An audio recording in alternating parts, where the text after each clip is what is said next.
We begin tonight in Rome, where the College of Cardinals have gathered in the Sistine Chapel for the first in a series of votes, with 4 more expected to take place each day until a cardinal receives the 2/3 majority needed to be elected pope. Cardinal Timothy Dolan posted a video on X outside of Santa Martha prior to entering the conclave. Buongiorno a tutti. Cardinal Timothy Dolan here, everybody. Thanks for tuning in. It's Wednesday, and this is the day we enter the conclave. And I'm about ready to go into the Dome of Santa Marta. So this could be the last time I talk to you in a couple of days. I don't know how long the conclave will be. Now, we leave here and go over to the Sistine Chapel every day for our prayers and for our voting, but this is where we reside. So folks, I won't be able to talk to you until you see the white smoke. I look forward to doing that. Keep us in your prayers. I mean that. I'm so moved and grateful for the many assurances and prayers that you've been so graciously offering up to the Lord on our behalf. Christian Elia, Executive Director of the Catholic Civil Rights League, joined us to unpack the process involved for choosing the next pope. Well, when a pope dies, as what happened, of course, recently with Pope Francis, all the cardinals in the world who meet the voting requirements, which means that they're under the age of 80, travel to Rome. They travel to Rome, first of all, to attend the funeral of the Pope, and then, of course, they stay to participate in the conclave, literally with key, because what ends up happening is after the introductory mass and the procession into the famous Sistine Chapel, which any tours to Rome would have gone to, deliberation starts taking place.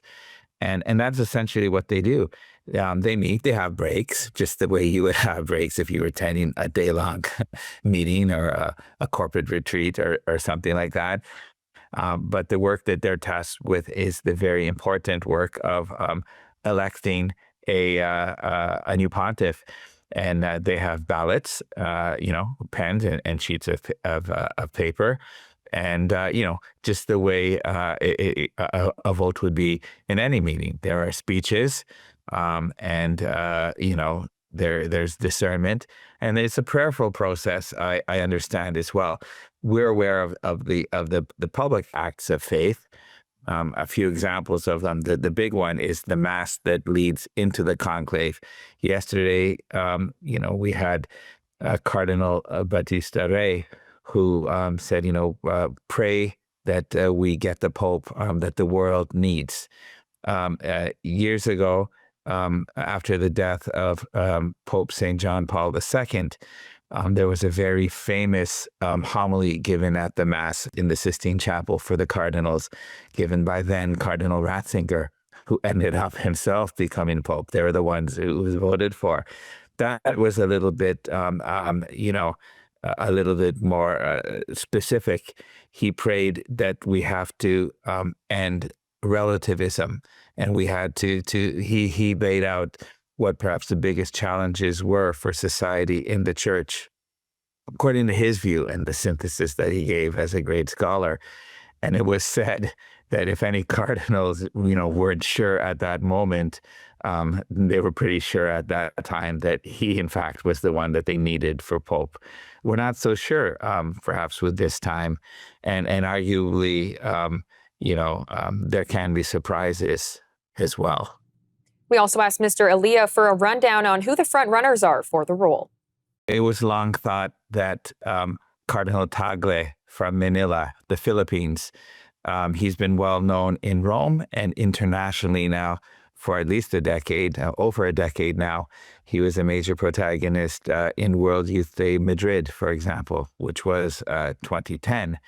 And also, if you go by the logic of, well, now, we've had a South American Pope, we've gone to the Americas, now maybe we should have an Asian Pope, and he's Papabile. It seems talk now seems to be forward under Archbishop Parolin, Cardinal Parolin, an Italian and a career-long Vatican diplomat. He seems he's well known because of his role in the diplomatic service, and has great influence and has had great influence for quite some time. he's also perceived as someone who would continue, in the line, so to speak, of Pope Francis. If the cardinals were to decide to go in another direction, maybe, and to break with. It sounds funny even saying to break with continuity, because we're speaking of 13 years here. We're not speaking of 130 years or 500 years. One papacy, a continuity does not necessarily make. One could argue that Pope Francis broke with some continuity of his predecessors. I mean, combined with 27 years and 8 years of Benedict, a heck of a lot longer than the 13 years.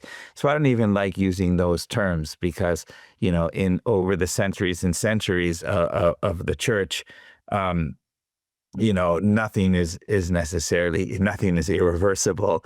And, that said, changes will not be that abrupt anyways. The possibilities could be Cardinal Sarah, who's 80 years old. He turns 80 in June, so he barely just made this conclave himself as a voting member.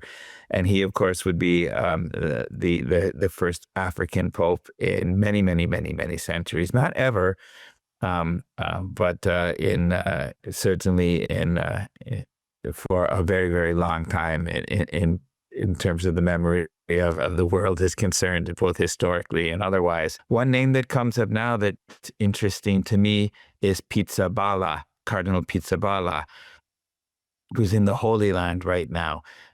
He fulfills many of the things which would be considered desirable to, I would say, most of the cardinal electors. He's very holy. He has a very interesting role and a difficult one right now as the Latin Patriarch of the Middle East.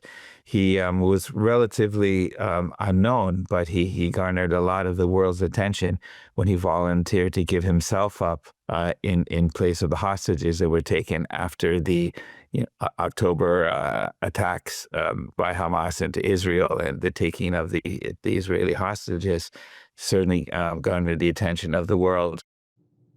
As names have been put forward for frontrunners for the role, Mr. Elia also unpacked the rising desire from Italy to have an Italian pope, as well as how big a factor the age of the pope plays in the selection process. I believe that certainly the Italians feel, and they're not completely wrong on this, that it's time to go back to an Italian pope. Why would you say? Why would it matter? Well, the Pope is the Bishop of Rome, and most of the popes in the last 600 years have been Italian, except for the last several ones.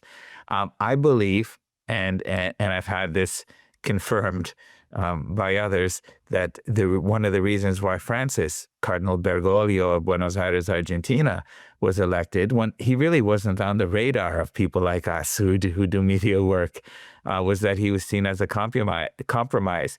The Italians wanted Cardinal Scola, and other Europeans and cardinals from elsewhere in the world didn't necessarily. And because his name was Bergoglio and was of a complete Italian extraction, and his grandparents were Italian emigrants. They emigrated from Italy to Argentina, which itself is up to 85% Italian in terms consanguinely, that he would be Italian enough per se.